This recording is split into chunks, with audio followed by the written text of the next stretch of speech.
Poštovani gledatelji, lijepi vam pozdrav. Dobrodošli u Showbiz minute. Narednih 30 minuta provedite u našem društvu jer smo vam pripremili mnogo zanimljivosti. Krećemo. Na samom početku frontman Baruna Daniel Banić ugostio nas je u prostorijama Hit Recordsa te nam otkrio sve novitete vezano za Barune.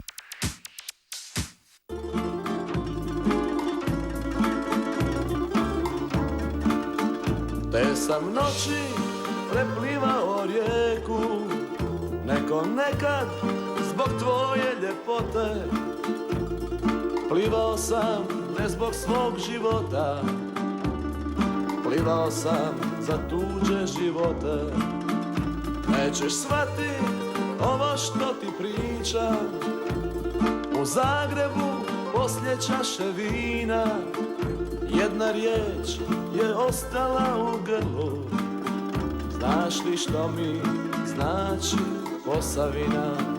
Kada Sava krene prema brodu, kada moje misli za njom odu, kad su moje želje gole kao u jesen topole, tada vidim samo mutnu vodu. Poštovani gledatelji, lijepi vam pozdrav iz omiljene naše kuće, to je Hit Records. Moj današnji gost je Daniel, dobro vam znano lice, ali i glas grupe Baruni. Daniel, hvala ti što si nas primio tu u Hit Records. Hvala, lijepo uvijek ste dobrodošli. Di su nam Baruni? Nova pjesma je izašla, spot ćemo čekati. Što je još novo? Što je još novo? Pa gledaj, ovako mi onako radimo nekakvim svojim tempom. Ne znam da li je to brzo, sporo. Uglavnom, kao što smo nekad davno znali raditi, ovo je malo onako, ali jedan lakši tempo. Međutim, radimo. Imamo i koncerata, imamo i singlova. Evo, jedan je taj, ima nešto u ljubavi koji je izašao prije nekih 2 mjeseca. Pa smo malo planirali taj spot. Nismo ga htjeli raditi odmah, nego kao sa nekim odmakom, međutim onda su nas svladale te neke viroze, pa nikako da se svi onako nakupimo i zdravimo. I onda nam je prošlo još dodatno 1 mjesec dana i sad se onako razmišljamo da li ćemo ga snimati ili ćemo možda ipak sad napraviti novi singl pa ćemo onda snimiti spot za taj novi singl, sad smo u nekoj toj fazi. Ja ne znam što se dogodilo s mojim gledateljima, ali dakle u glazbenoj emisiji koju imam svaki dan, dakle želja je Baruni kada Sava krene prema brodu.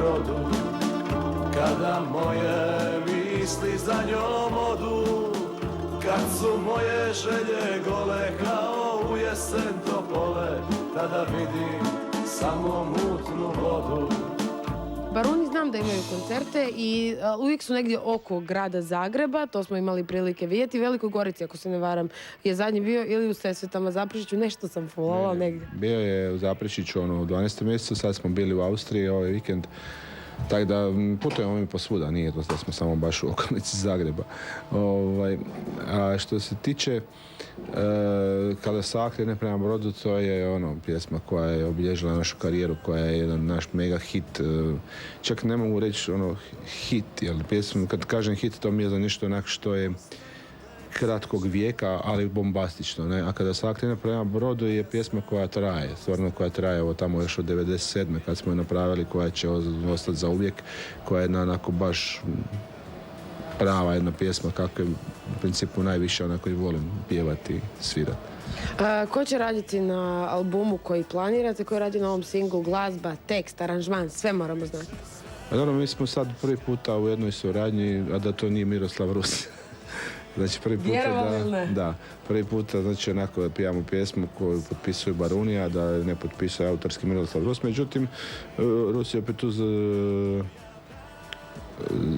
zaslužno za to što imamo tu pjesmu, jer je onako nekako u razgovoru sa Dušanom Bačićem koji potpisuje tekst i glazbu došlo do toga da li bi on napravio neku pjesmu za nas, odnosno mislim da mu je čak Dule pokazivao neke svoje radove, pa onda Rus prepoznao da bi ta pjesma mogla biti dobra za Baruna i za naš stil i tako je nekako došlo do te suradnje, iako sa Duletom se već znamo dugi niz godina i surađujemo i prijatelji smo, tako da je to opet nekakva jedna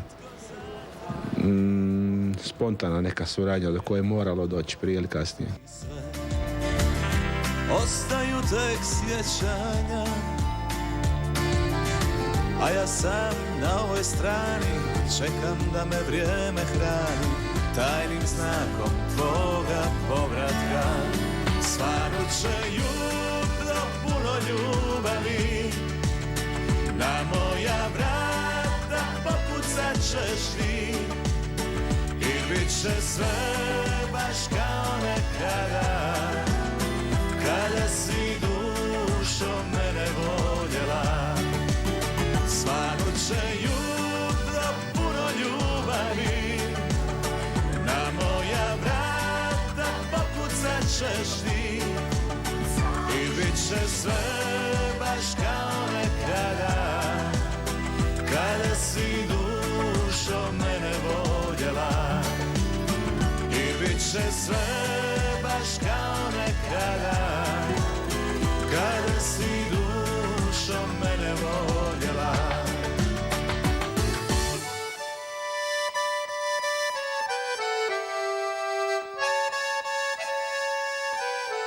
Daniel, zadnjih mojih 10 gostiju stvarno ne pretjerujem.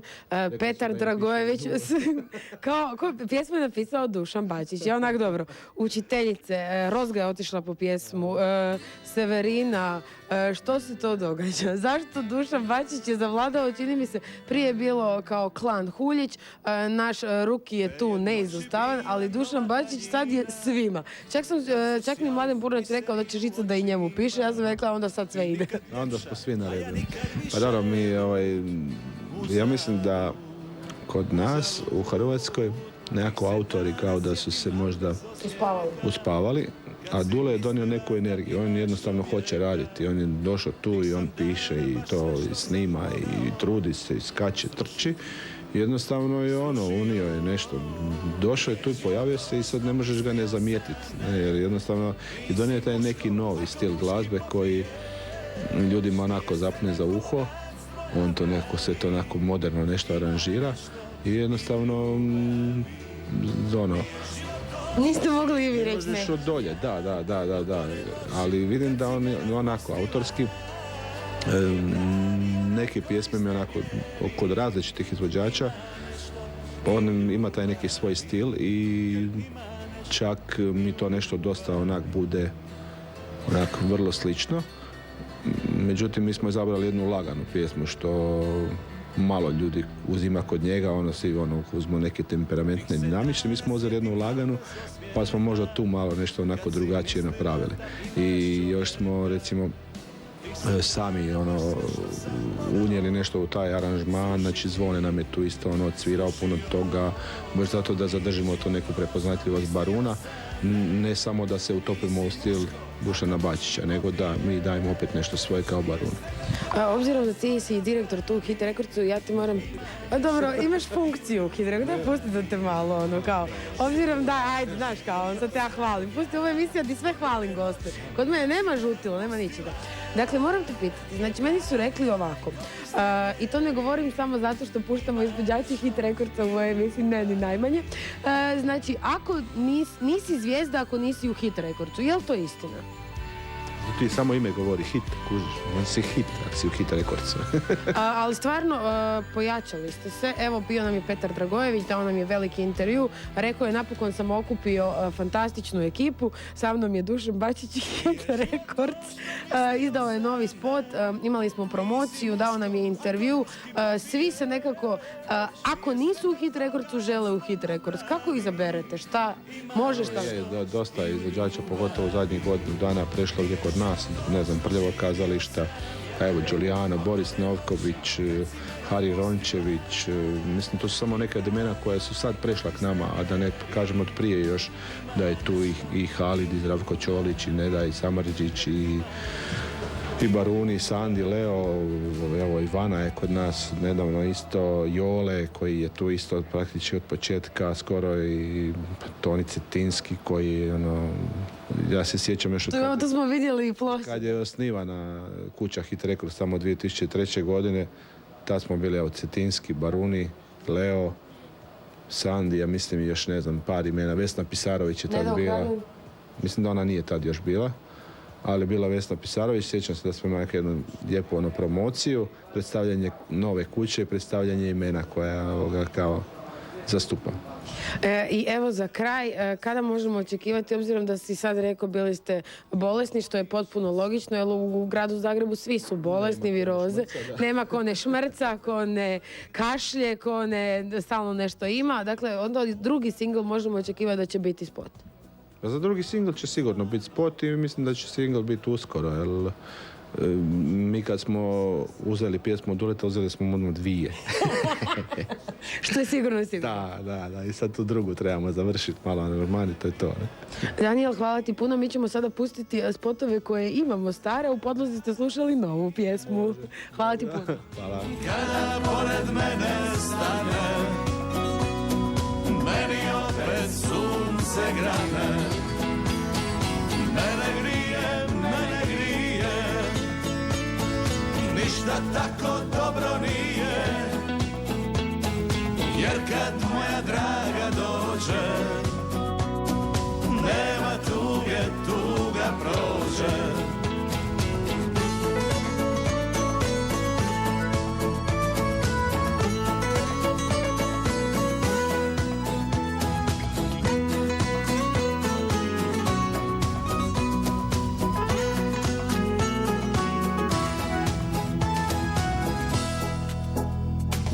Svatko ima u životu ono što mu snagu daje, a ona je moja snaga, nek zauvijek ljubav traje. Mene grije, kad se moja draga smije, kada pored mene stane, meni opet sunce grane. Mene grije, ništa tako dobro nije, jer kad moja draga dođe, nema tuge, tuga prođe. Mene grije, kad se moja draga smije, kada pored mene stane. Po prvi puta u Showbiz minutama donosimo vam i priču o jednom akademskom slikaru. On je zanimljiv na mnogo načina. A koji su oni točno, otkriva Mladen Burnać.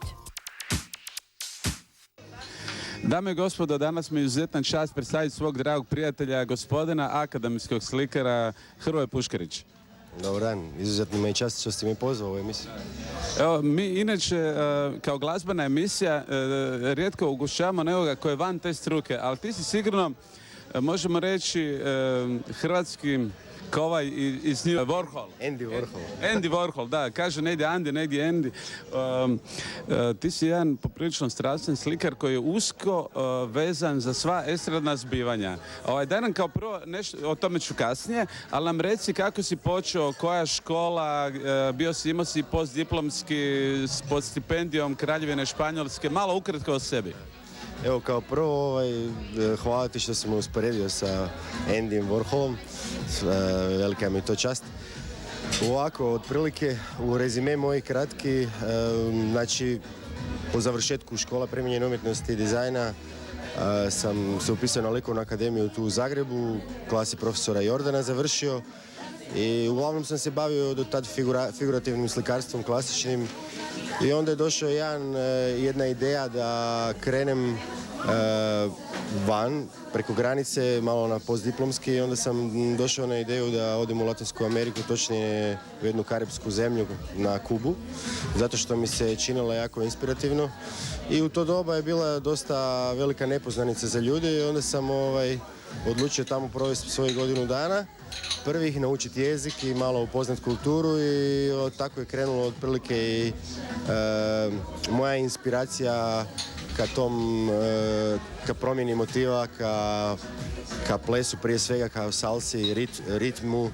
I nakon tog lijepog iskustva malo putovao, 1,5 godine, i onda sam zatražio od španjolske ambasade.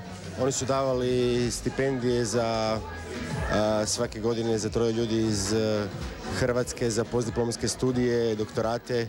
I aplicirao sam i evo, na sreću bio sam jako sretan što sam bio dobio i proveo 2 predivne godine u Sevilji koje su mi jako puno značile u mom daljem slikarskom razvoju i opusu i napredovanju i uglavnom mi smo tamo kao, to je bila specijalizacija u pintura paisaje en vivo, znači slikanje pejsaža uživo i imali smo nastavu u tim prekrasnim vrtovima u Jardín Real Alcázar i Jardín Alhambra u Granadi.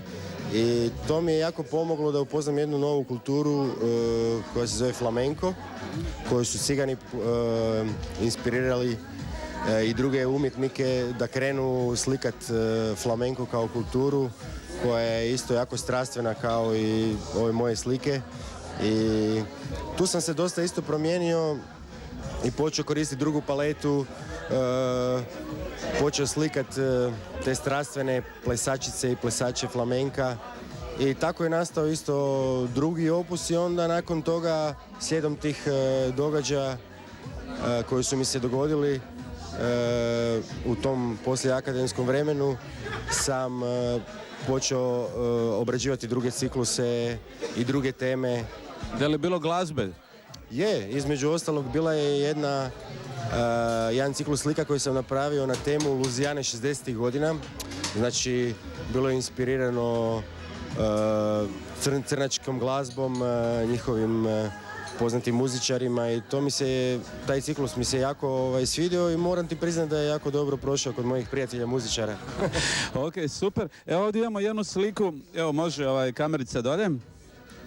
To je to o čemu nam je Hrvoje malo prije pričao. Znači, na slikama je vidljiva jedna žestoka strast, pogotovo koristiš veoma jake boje, što daje baš onako da su slike kad god vidiš ne možeš reći uvijek wow, gledaj što je ovo. A daj nam reci jednu drugu stvar što nas zanima kao showbiz emisiju. Saznali smo da si ti bio i maneken. Znači da si radio i to ne za bilo koga, nego za jedan veoma poznati brand, koliko znam, znači Paco Rabanne. Daj nam reci nešto o tome. Pa da, bilo je to jedan kraći period u mojoj mladosti kad sam, Regina me zamijetila prva, došla jednom kod mojih roditelja u atelje za okvirenje slika i rekla, ko je taj zgodan mladić? Rekla je da li bi ti htio malo nositi za nas revije i tad su krenuli modne revije na Velesajmu i tako malo po malo kad sam nosio te revije, onda u tom periodu kad sam bio u Havani išao sam isto na neke castinge, imali smo neke 2-3 snimanja, jedno je bilo za meksički Nescafe, bio je taj Paco Rabanne revija u njihovom La Maison, kuća mode, koja je njihova najpoznatija u Havani. I tako, bilo je dosta lijepih iskustava iz tog manekenskog vremena, zato što je bilo dosta dobrog movinga, druženja, putovanja i tako. Kao što vidite, nismo ga zabada doveli, znači slikar koji je jedno maneken. Inače, Hrvoje, ti si poznat i vi drugi gledatelji naši koji ne znate, on je jedan od glavnih estradnih protagonista na našoj sceni zato što godinama već radi najbolje tulume u gradu na kojima sam ja isto redovno. To je Derne Klom, to je nešto na kome se okuplja cijela scena ljudi koji se bave show biznisom. Kad je sljedeći tulum? Ha evo, trudimo se da se družimo malo, jer druženje je ipak najbitnije. Pa evo, ne znam, mislim sad bi mogli baciti jedan u prvom mjesecu, možda za tvoj rođendan ili nešto tako. Već smo imali tulum i za moj rođendan. Tu bude svega, dobro, nećemo sad nabrajati, to neka ostane tajna, ali to je u Hrvatskoj vjerojatno najjači tulumi koji svi kad rade. I još jedna stvar, ti si redovno sudionik žirija gotovo na svim izborima ljepote. Otkud na tom mjestu? Pa evo, pukim slučajem se dogodilo, počeli su me producenti tih izbora zvat da budem u žiriju i da im malo sponzoriram produkciju i meni zašto ne, meni je to lijepo, ja volim ljepotu i podržavam uvijek ljepotu i uvijek sam iznova inspiriran novom ljepotom, tako da mislim da je to ti kao glazbenik isto znaš da je ljepota presudna u inspiraciji. Znači, na svakom sljedećem izboru ćete vidjeti Hrvoja u žiriju. Reci nam neka tvoja, ima si puno izložbi normalno, da li je uskoro neko ko bi želio nabaviti neku tvoju sliku, znači gdje to može nabaviti, gdje imaš atelje, gdje da se ljudi jave i kad je prva izložba? Pa ovako, što se tiče mog ateljeja, on je smješten u Ilici blizu Britanskog trga na broj 96, pa slobodno kad je u prolazu može svratiti malo, baciti oko na slike. A što se tiče izložbe, evo sad sam u pripremi jedne velike izložbe, malo ću promijeniti formate i malo formu, ali još uvijek ne znam točno konkretno di će biti, ali evo, bit ćete obavješteni kad ću imati konkretne detalje. Poštovani gledatelji, vrijeme je za minute posvećene našem medijskom partneru Sceni HR. Tako na portalu www.scena.hr saznajte sve o velikom koncertu Petra Graše koji će se održati za Valentinovo u Zagrebu. Otkrijte koja je prava i jedina najveća ljubav pjevačice Ivane Kindl. A tu čelosi su zaista oduševili, ali i ekskluzivno razgovarali s našim medijskim partnerom Scenom HR. Sve to i puno više na portalu www.scena.hr.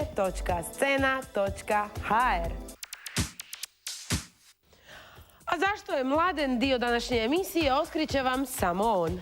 Dame i gospodo, a u današnjoj emisiji pogledat ćemo intervju sa jednom jedinom spektakularnom, predivnoj djevojci koja je obilježila zadnjih par godina hrvatskog medijskog prostora. Prošli tjedan nije bila sa nama, a sad se konačno vratila. Njeno ime je Hana Tabaković. Tada! Dame i gospodo, lijepi pozdrav iz najljepšeg kafića u Hrvatskoj, Cafea Gold. Moja danas specijalna gošća je ova ljepotica koju smo zatekli ovdje. Žena djevojka koja tako lijepo izgleda da sam ja odlučio s njom napraviti intervju. Hoćeš nam se predstaviti? Bok ljudi, ja sam Hana. Ćao, i pijem svoj omiljeni čaj u omiljenom kafiću Gold. Zeleni, jako je dobar. Hana, daj nam reci čime se baviš? Ja sam voditeljica na Z1 televiziji. Imam 11 emisija. Ukoliko niste znali, da, točno, imam 11 emisija od ponedjeljka do petka. Moj tata je jedanput rekao da ima jedna veoma zgodna mačka koja tamo kad god upali televiziju, okrene mu pali. Da. I onda uvijek u glavi kaže jedna zgodna crnka. Ja sam rekao, tata, ja ću s njom napraviti intervju. Tata Bog, hvala tata. Daj nam reci, gdje si sve radila kao voditeljica od početka svoje novinarske voditeljske karijere? OTV, ali sad se zove Jabuka. OBN, radila sam u Red Carpetu OBN-a, bila sam kratko na Novoj TV, HRT, Špica, Danijela Despota, Z1, onda Mreža i sad opet Z1. A daj mi reci, obzirom, ti vodiš dosta i razgovore sa političarima. Otkud ta ljubav prema politici i toliko znanje uopće o svima njima? Ja ne znam o nikom ništa, njih ne pratim ih. Ali daj nam ti reci. Znači, ja sam, inače, kako novinari lokalne televizije strašno prate gradonačelnika, ja znam sve o gradskoj upravi i ovim putem pozdravljam mog dragog gradonačelnika i nadam se da će nam se brzo vratiti. A ovo ostalo, pa zato što su mi zgodni političari. Ti si prva djevojka koja kaže da se političari zgodni. Ne svi, neki. Dobro, daj nam reci, obzirom da znači pratiš politiku i estradu, koji su ti najbolji pjevači, najzgodniji pjevači na estradi, najdraže pjevačice, koji su ti najbolje pjesme? Ti si mi najdraži pjevač. Mladen je dobar voditelj, odličan prijatelj, takvog prijatelja trebate imati. I ono što je najvažnije, spontan je i najvažnija stvar od svega, u 2015. je ušao tako da uči sve ove komercijalne pjesme koje su izuzetno bitno za produženje naše vrste. A pjevačice Andreja Šušnjara i Jelena Rozga. Fenomenalno. Ali znaš sve njihove pjesme, tekstove? Apsolutno da. Čak znam i playlistu koja ide od Magazina na koncertima. Tužno, ali istinito. Ja sam priključeni član grupe Magazin, to su mi davno dali. Znaš? Da li ima neki koncert od Magazina u blizini na kojem ti nisi bila? Imam. Znači, pridruženi član Magazina, to nismo ni znali. Ja nisam znala ni ovo. Znači, ja sam snimala spot s Magazinom. Kad je tek došla Danijela, spot se zove Mir do neba. Ja sam onak, ista sam kao i sad. Tad sam imala možda 12 godina, ali sam ista kao i sad. Da nam reci, ozbirom da si često puta bila na mnogim top listama najljepših Hrvatica, da nam reci kako to da si još uvijek nisi udala, jeli, i to? Šta je sa obožavateljima? Nema ih. A nemoj zezati, znam ja. Dakle, ima zapravo. Ako računam stokere, psihijatrijske odjele koje mi pišu, oženjene muškarce, zauzete muškarce ili one koji misle da su muškarci, onda ih ima, da. Dobro, ja ću ti svirati na svadbi, evo, ako niš drugo. Ili vam je možda najbolja šansa, onak, dođeš, čuj, ja sam oženjena, ali si mi super komad. I kaj bi ja s njim? A čuj, sažališ te na čovjekom. Gle, ja nisam humanitarna ustanova. Hana, ušli smo u novu godinu. Šta očekuješ od nove godine? Jel imaš neke žestoke planove ili ono... Imam. U ovoj godini želim sljedeće. Želim jako puno vremena posvetiti svojim pravim prijateljima. Kažu da je čovjek koji ima jednog prijatelja onak bogat. Ja stvarno imam par ljudi za koje mogu reći, i ti si među njima naravno, za koje mogu reći da su pravi prijatelji. Svoje dvije najbolje prijateljice, Andreom iz magazina, Janom, idem sad u Istanbul. Planiram putovati i planiram slobodno vrijeme provesti u krugu obitelji i prijatelja, ali to je onak najveće bogatstvo koje imam, pored moje diplome fakulteta. To sam morala reći. Tražila sam intervju da to mogu reći. Fenomenalno, čestitam. Dakle, dame i gospodo, ovo je bila jedna nevjerojatna djevojka, veoma zgodna, talentirana. Moja partnerica u vođenju emisije Samo poželi ima svoju emisiju koja se zove Scena by Hana. Uopće nije bilo to ono kao, znaš, narcisoidno. Kako se zove emisija Scena by Hana?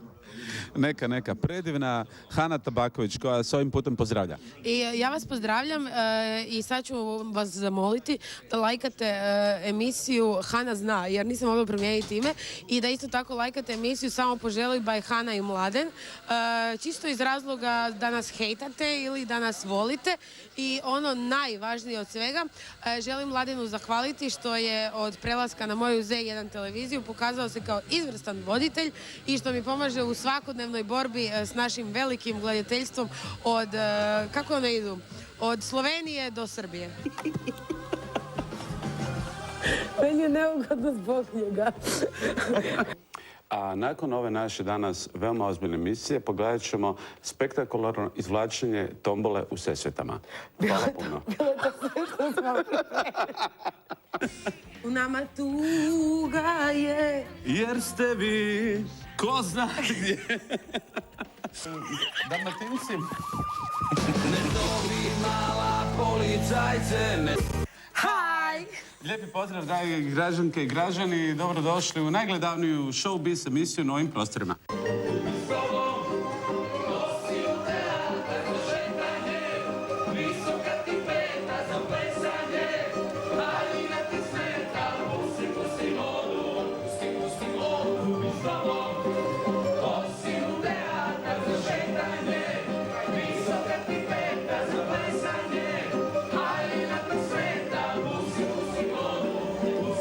Hana, najviše ti hvala i vidimo se opet na kavici u Goldu. Bog! Poštovani gledatelji, bilo je to sve što smo vam pripremili za ovaj tjedan. Boga mi je. Vidimo se ponovo za 7 dana, u isto vrijeme, na istom mjestu, gdje nam Po lokalnom nevremenu. I donosimo vam nove showbiz minute. Bye! Bye!